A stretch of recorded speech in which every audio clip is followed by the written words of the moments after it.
Varios históricos del calcio están en peligro. Lo analizamos en 11 a 11. Comenzamos.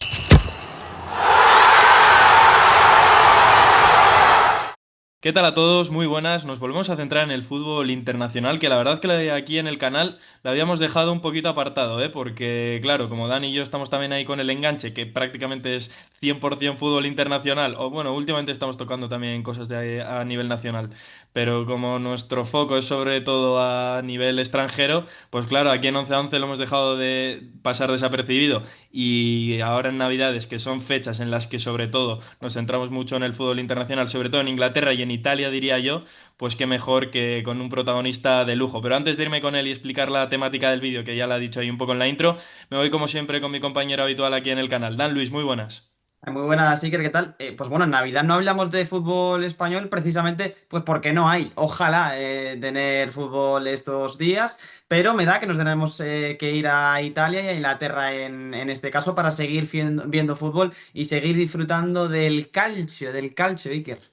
Sí, sí, precisamente. A mí el fútbol italiano siempre me ha llamado mucho, ¿eh? Sí. Porque encima hay siempre un abanico muy grande de equipos grandes, lo cual hace que siempre haya emoción en todos los partidos de la Serie A. Y para ello nos vamos con un experto en fútbol internacional, en fútbol italiano, como es Alain Valnegri. ¿Qué tal? Muy buenas. Buenas tardes, chicos. Gracias por la invitación, ¿no? Muchas gracias. No, no, el agradecimiento es nuestro que un protagonista como tú se pueda pasar por aquí, por el canal, que poco a poco, la verdad, que vamos sumando personalidades bastante importantes. Para quien no conozca a Line o posiblemente le recuerde en esos partidos de fútbol internacional en Movistar hace unos años, también en Champions, ahora mismo ha dejado un poco el mundo de la tele y está más centrado en el mundo de recomendaciones de casas de apuestas, que también es bastante interesante a nivel periodístico.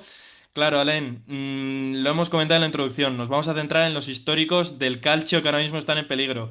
Si no me equivoco, tú eres de la Fiorentina, Dan te ha puesto ahí la camiseta de fondo. ¿Cómo estás viviendo la trayectoria del conjunto viola esta temporada? Porque ahora mismo es colista en la Serie A. Sí, sí, sí, soy hincha de la Fiorentina desde niño y bueno, yo lo veo con distancia, quitando un poco la emoción de ver al equipo pues no funcionar, esperar 16 jornadas antes de festejar su primera victoria. Yo creo que en italiano se dice que el pescado cuando huele mal huele desde la cabeza. Y al final, pues esto vale para la Fiorentina, que desde que entró la nueva propiedad hace 7 años con Rocco Commisso, la Fiorentina en 7 años ha peleado 4 años contra la- el descenso y 3 años nos ha salvado Italiano, que está haciendo también un gran trabajo en Bolonia, y Paladino la temporada pasada. Pero este año pues han vuelto los problemas de los primeros 3 años de la gestión Comiso, una sociedad que no tiene una dirección, que no tiene figura de fútbol y que ha hecho un mercado gastándose 90. Entonces, claro, ahora pues la reflexión es qué no está funcionando o podemos decir qué está funcionando. Y yo creo que está funcionando nada, sinceramente, al día de hoy, aparte de la victoria de ayer, que llegó con circunstancias bastante particulares, considerando que el Udinese jugó con 10 durante 80 minutos, es que merece ser colista. Estamos viendo en Conference también hacer partidos de una tristeza absoluta. Y es verdad que ayer quizás sobre el ritmo ha cambiado algo, puede haber influido que la Fiorentina esta semana va a oficializar la llegada de Paratici, el exdirector deportivo de la Juventus, como figura dentro de la sociedad, como head of football, como dicen en Inglaterra, y con un scout de su confianza que montará una estructura de scouting. Y eso es una buena noticia, es probablemente la mejor noticia más que la victoria de ayer, de haber una estructura, porque hasta ahora pues no hemos visto una estructura, era siempre de cocinar con poco e intentar salvar la cara, pero no con un proyecto definido. Y la llegada de Paratici probablemente es la mejor noticia para el mundo fiorentino. Alain, para poner en contexto a la gente que nos ve aquí en 11 a 11, la mayoría de ellos españoles, quizás no seguidores tanto de la Serie A, ¿tú qué sabes? Has nombrado un poco cómo está la situación, pero para poner un poco en contexto a la gente de aquí, si pudieras, ¿cómo está la Fiorentina institucionalmente? Has comentado que hace 7 años se cambió la propiedad, ahora va a haber otro cambio. Institucionalmente, la Fiorentina, ¿en qué momento se encuentra? En cuanto, hay siempre varias lecturas, ¿no? A nivel económico, la Fiorentina está muy bien. Es una entidad que ha vendido muy bien en los últimos años y que no se ha gastado todo el dinero y tiene un músculo financiero como Mediacom, que es líder en su industria en Estados Unidos. La Fiorentina no necesita dinero y es un poco el paradojo, ¿no? Que muchos clubes le falta siempre dinero para poder invertir. La Fiorentina tiene dinero y es el peor, tener dinero y no tener la idea. ¿A qué quieres jugar? ¿A qué proyecto quieres montar? A nivel de estructura logística, la Fiorentina ha construido una ciudad deportiva muy moderna. Para el fútbol italiano es probablemente la más moderna con Milanello, históricamente la del Milan, pero esta se construyó hace más de 40 años. Y a nivel del estadio está haciendo reforma en su estadio, como quien ha visto partidos de la Fiore como local, ha visto que la curva Fiesole, el fondo donde hay los hinchas más apasionados, están reconstruyendo y reestructurando el estadio. Y esto ha sido un poco una de las grandes tensiones que hubo con la nueva propiedad, porque Comiso cuando llegó, él es italoamericano, nacido en Italia, pero que se ha construido a nivel empresarial en Estados Unidos. Y cuando llegó a Florencia dijo, conmigo va a ser fast, fast, fast, rápido, rápido, rápido. Entonces él quería construir un estadio, pero lo quería construir fuera de Florencia. Y esto a nivel político, construir un estadio en Italia es súper complicado, súper complicado. Tenemos a cuatro equipos que tienen estadio de propiedad solo en Italia actualmente. Y entonces ya ahí le dejaron construir la ciudad deportiva, pero al estadio se metió el ayuntamiento de Florencia que dijo el estadio tiene que quedarse en el municipio de Florencia. Entonces ahí él dijo, yo no voy a meter dinero, el estadio, el ayuntamiento dijo, vale, no hay problema, nosotros a través de financiamiento privado y una parte pública lo vamos a poder hacer. Y al final resulta que han empezado a hacer el estadio, que el estadio va muy lento y que podría incluso peligrar la candidatura de Florencia para la Eurocopa del 2032. Y si esto le añadimos que el año que viene la Fiorentina cumple 100 años, entonces actualmente la salud de la Fiorentina es muy buena a nivel económico, pero a nivel deportivo pues tiene la situación que tiene actualmente. Claro, no me quiero ni imaginar lo que sería celebrar un centenario con un descenso, vamos, no, Bueno, no me lo... es que estamos en eso. Entonces, sí, claro, ahí pues hubo una toma de posición tanto del CETO, del coordinamento Viola, que son los supporters, no son los ultras, pero son los que manejan mucho las entradas y todo lo que son los eventos relacionados con la Fiorentina, con los hinchas, con los Viola Club, las peñas, ¿no? De la Fiorentina en Italia y en el mundo. Hubo un comunicado muy duro porque el presidente no habla, está en Nueva York y no comunica. Entonces, hay mucha incertidumbre. Y Ujú. el pasado viernes también la curva Fiesole, que son donde están los ultras, han emitido un comunicado que bastante duro, que pues evidentemente habrá contestación. Ayer después de la derrota, pues los hinchas se dieron la vuelta cuando fueron a saludar a la curva porque pues están muy cabreados. Entonces, la salud relacional en cuanto a nivel sociológico entre el hincha y el equipo están a los mínimos ahora. Sí, la verdad que una situación bastante delicada. Claro, yo antes de que Dan te concluya con la Fiorentina, te quería preguntar, claro, tú, es que yo visto sobre el papel el proyecto a principio de temporada, visto el entrenador y la plantilla, evidentemente que no me parece para tener los números que está teniendo la Fiorentina, ni en la Serie A, ni en Conference, que en la Conference debería ser de los favoritos y que debía haber entrado en el top 8 perfectamente, y visto que con Pioli, que es un entrenador que a mí nunca me ha llamado mucho, pero en el Milan hizo muy buen trabajo, luego se fue a Arabia y su vuelta ahora a Florencia, pues oye, a mí me hacía pensar de que podía volver a hacer un gran trabajo. Ves nombres en plantilla como De Gea, tengo también aquí apuntado a Faglioli, el ex de la Juve, arriba Moise Kean, Itseco, que es cierto que a lo mejor están un poco de capa caída, pero para un conjunto como la Fiorentina, pues oye, pueden cumplir para seguir manteniendo el nivel. Claro, con una plantilla así, ¿cómo se ha acabado en este momento y con cambios de entrenador también? Ya, sí, bueno, yo creo que no se construyó la plantilla bien porque no se sabía a qué quería jugar. La Fiorentina actualmente tiene una plantilla y no tiene extremo. Yo no sé, en el fútbol europeo me cuesta encontrar un equipo sin extremos. Ya muchos equipos ahora los extremos son los pichichi, más que los delanteros centro. Y no, es que no hay extremos. Ayer juega con un 4-3-3 con un lateral adaptado extremo como Parisi y Gudmundsson, que es más segunda punta o trecuartista, fantasista, para poder jugar con la banda, por la banda izquierda. Entonces, yo creo que se ha construido mal la plantilla.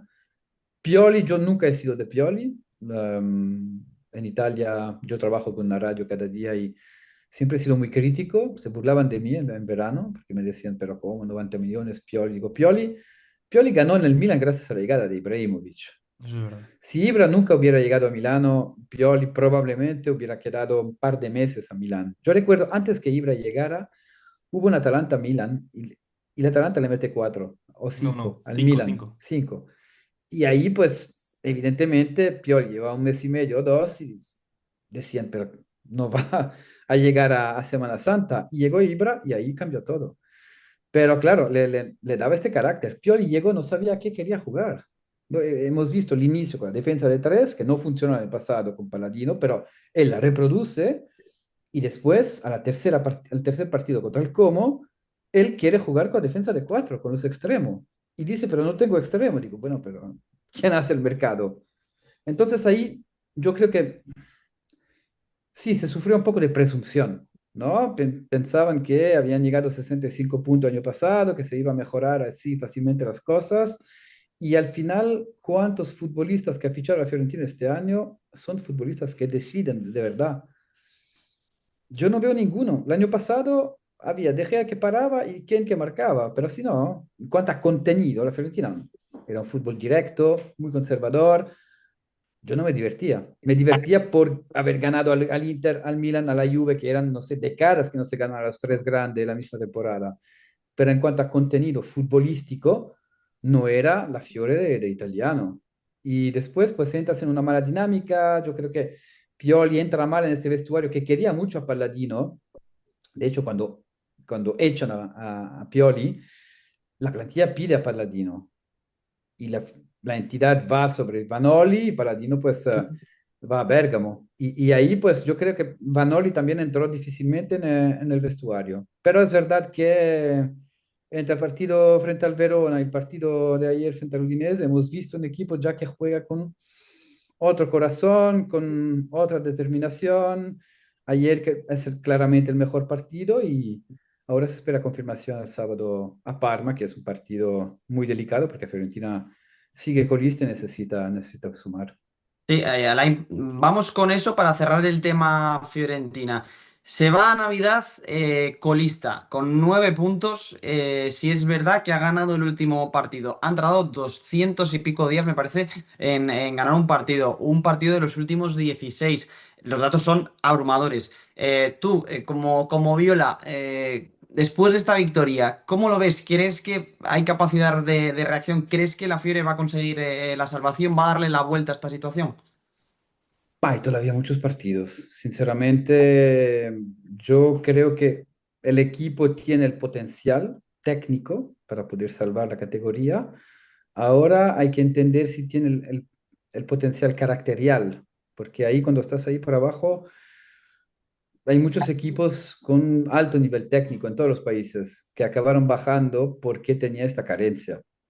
Ahora quiero ver el mercado, que va a ser en enero, y le he dicho en la radio después del empate frente a la Juventus, si la Fiorentina consigue volver a encontrar Ken a nivel del gol, a Gudmundsson, porque Gudmundsson es fundamental para este equipo, y consigue defender en bloque, como lo ha hecho contra la Juve hizo un buen partido la Fiorentina, y De Gea para como el año pasado, creo que la Fiorentina en el mes de marzo estará fuera de la zona de descenso y podrá quizás competir en Conference League. Pero si no hay la componente caracterial y atlética, la Fiorentina sufrirá hasta el final y se podría consumir un descenso. A Florencia se tiene mucho miedo a la Serie B, porque en la temporada 92-93, el Día de Reyes, la Fiorentina iba tercera, perdió contra el Atalanta y acabó bajando aquella temporada. Y en este equipo había Effenberg, Batistuta y jugadores italianos de altísimo nivel como Di Mauro, como Orlando. Eh, entonces, claro, ahí está, no psicosis, pero claro, cuando hablamos de descenso, vamos, volvemos enseguida al 93, que fue un descenso, pues, flipante, porque nadie hubiera visto la Fiorentina descender. Y en este equipo estaba Stefano Pioli como defensa. Así que, bueno, yo quiero ver en Parma lo que va a pasar. Ahora creo que la llegada de Paratici va a poner en orden mucho las cosas. Y no sé si sé o espero, pero este equipo no, técnicamente no puede ir en Serie B. Si va en Serie B es que el problema era muy profundo y quizás sí hay que ir en Serie B para poder volver a una nueva propiedad y un proyecto sano, pues lo aceptamos y estaremos ahí siguiendo la Fiore. Sí, es verdad, el mercado de invierno yo creo que va a ser fundamental para que la Fiorentina pueda salir de esa zona roja, que la verdad, aquí siempre hemos alzado la voz de que no queremos que los históricos vayan descendiendo, de hecho queremos a todos los históricos en la élite, lo hemos hecho aquí en la liga y en Italia no va a ser menos, y por eso cambio de ciudad, me voy hasta Génova o hasta Genoa para centrarnos un poco en la Sampdoria, que es uno de esos históricos también que ahora mismo está bastante en horas bajas. El año pasado consiguió mantenerse en Serie B de milagro porque estuvo a punto de descender a la Serie C. Alen, ¿cómo se ve en Italia que equipos de este tipo estén ahora mismo a estas alturas de esta manera? Sí, bueno, la Sampdoria, el caso es totalmente diferente respecto a la Fiorentina, porque la Sampdoria hay ya una mala gestión económica con Ferrero. Yo creo que la, sí, la fuente de los problemas de la Sampdoria es Ferrero, que él pues creó una deuda bastante impactante y al final dejó una identidad endeudada, sin un proyecto deportivo. Sampdoria hubo Marco Landa, el ex defensa también del Zaragoza, que retomó las riendas del club con esas deudas, hizo lo posible para justamente pues mantener a Sampdoria viva, no ni en Serie A ni en Serie B, el objetivo era mantener la Sampdoria viva. Y a partir de ahí, evidentemente, encontraron nuevos inversores con el ex propietario del Leeds, con Manfredi, un empresario italiano, y de ahí pues lanzaron un nuevo proyecto, pero la Sampdoria sigue teniendo una deuda bastante gorda y ahora está claro que con los resultados ya del año pasado, porque el año pasado sin el descenso administrativo del Brescia, la Sampdoria al día de hoy sería equipo de tercera división. Y esto probablemente significaba bancarrota y volver a empezar desde la quinta o sexta categoría. En Italia cambia siempre la ley por eso, entonces, pero sí, hubiéramos perdido a Sampdoria a nivel del fútbol profesional en Italia. Este año no va mejor, a pesar de un mercado interesante, pero han apostado mucho por jóvenes y los jóvenes en Serie B puedes pecar de experiencia. Es dura la Serie B, es como la segunda aquí en España. Vemos un histórico como el Zaragoza, que está sufriendo mucho ahora mismo en España. Sampdoria, como el Zaragoza, es un equipo que ha ganado Copas Europeas y que han ganado además el Zaragoza una liga en el inicio de los 90. Entonces, desde a partir de ahí, ahora mismo el hincha de la Sampdoria está muy enfadado y hay acciones para intentar justamente, pues, a través de un conglomerato de empresarios de Génova, de hacer un accionariato, ¿no? Y intentar implicar más a los hinchas y que sea más sampdoriano, ¿no? Pero bueno, se estancó un poco, creo, el proyecto en este momento. Y ahora pues la Sampdoria tiene que luchar para salvar la categoría. Al día de hoy está en posición de play-out en Serie B Ujú. y las sensaciones son malas. Pero tiene a jóvenes súper interesantes como Cherubini, ex Roma, a Pafundi, que es, si seguís el fútbol internacional, la selección sub-20, sub-19, sub-17 siempre ha sido muy protagonista. Tiene a jugadores expertos como Barak también, que ha jugado a alto nivel, que era internacional con República Checa, pero no arranca el proyecto y vamos a ver cómo también solucionan este problema de deuda, porque la deuda creo que son más de 90 millones y claro, tienes que poder gestionar eso, pero si no tienes a futbolista para poder vender o no tienes a un empresario que venga y diga, bueno, yo compro el club con la deuda, pero con músculo financiero, pues va a ser complicado y esto para volver a lanzar un proyecto es duro, porque además, si tú miras la Sampdoria en cuanto a estructura deportiva, la Primavera ha bajado a Serie B de Primavera.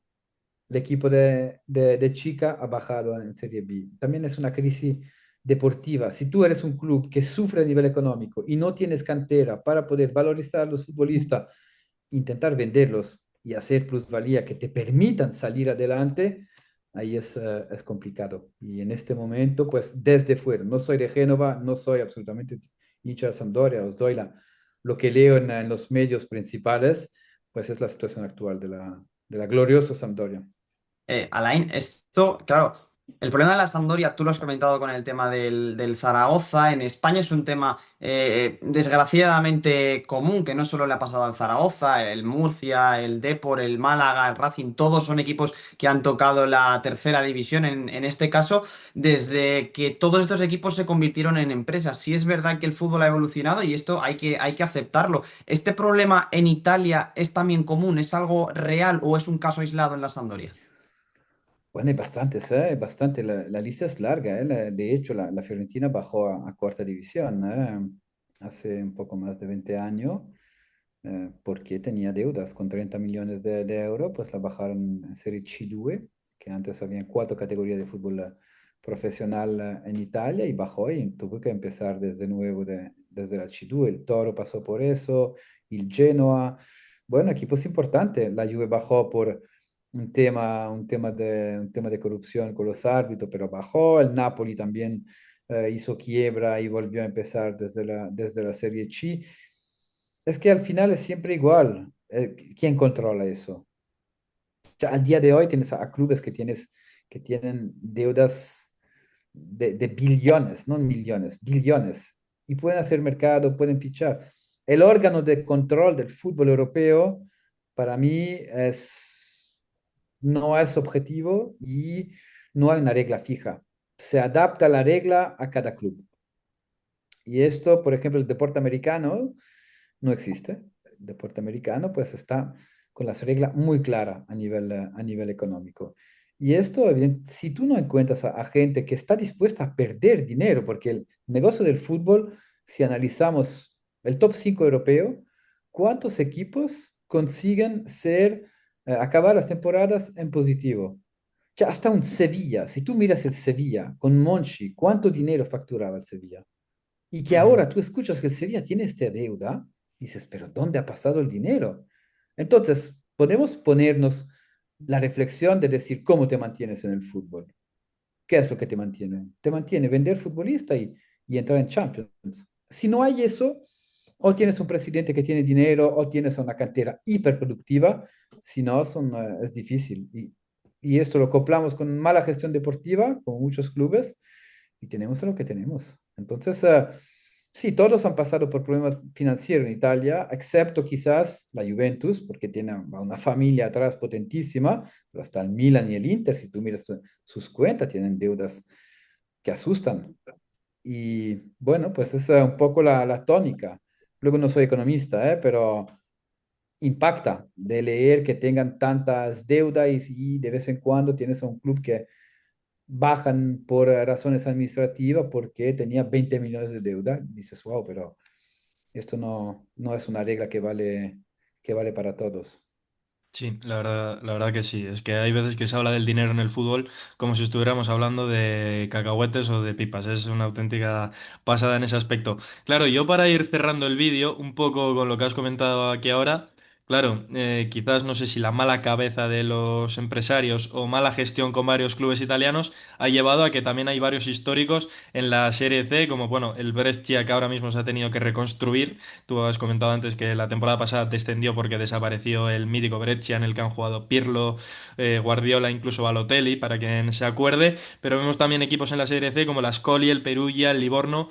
Claro, ¿cómo valoras tú, así un poco a resumen global, que equipos de este tipo estén en la Serie C?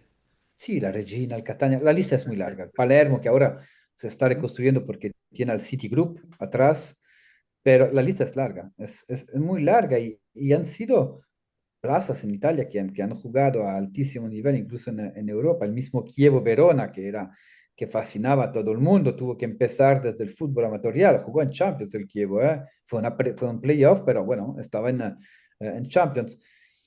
Mala gestión deportiva, hay problema también en cuanto a, en Italia o casi nadie es propietario del campo. Entonces ya claro, empiezas con tu business del fútbol y tienes que pagar una millonada para alquilar tu campo. Entonces, bueno, es un negocio que no funciona, que no funciona. Y nosotros en Italia estábamos acostumbrados a tener a propietarios mecenas, ¿no? Grandes empresarios de un cierto perfil también, ¿eh? A nivel psicológico, megalómane un poco, ¿no? Pero estábamos acostumbrados al padre presidente que llevaba ahí desde 20, 30, 40 años, que era de familia, que representaba la ciudad. Eso se gustaba mucho. Y desde el momento que empezaron a llegar inversores que no entienden bien el significado de lo que es una plaza en Italia o cuando sustituir a presidentes que marcaban la entidad como Gaucci, a Perugia, por ejemplo, Zamparini, a Palermo, Pulverizia, a Catania. Bueno, eran carismáticos y sabían llevar la cosa. Y cuando llegaron nuevos empresarios y todo, pues son todos clubes que bueno, que han hecho quiebra o que han tenido que redimensionarse en cuanto a ambición deportiva. Ujú. Pues sí, mira, si os parece, para cerrar el vídeo, yo creo que lo mejor que podemos hacer aquí es hacer, yo creo que los tres cada uno, una predicción de qué va a pasar con la Fiorentina esta temporada y con la Sampdoria. Así que si os parece, Alain, como eres tú el invitado, te preguntamos a ti primero. ¿Cómo crees que va a acabar la temporada de la Fiorentina, tanto en Serie A como en Conference? Y si crees que la Sampdoria va a ser capaz de retomar el rumbo. La Fiorentina, desde un punto de vista lógico, tendría que salvar la categoría, pero el fútbol es poco lógico. Yo creo que hay una toma de conciencia de la situación. Saben que Florencia es una plaza bastante complicada cuando hay tensión y los futbolistas quieren salir de eso. Entonces yo creo que la Fiorentina salvará la categoría, que no ganará la Conference League, porque yo creo que hay cuatro o cinco equipos mejores. Y en cuanto a la Sampdoria, pues es más un deseo que una predicción. Espero que se salve, porque la Sampdoria es patrimonio del fútbol italiano. Juegan probablemente el campo más bonito de toda la Serie A, que es Marassi.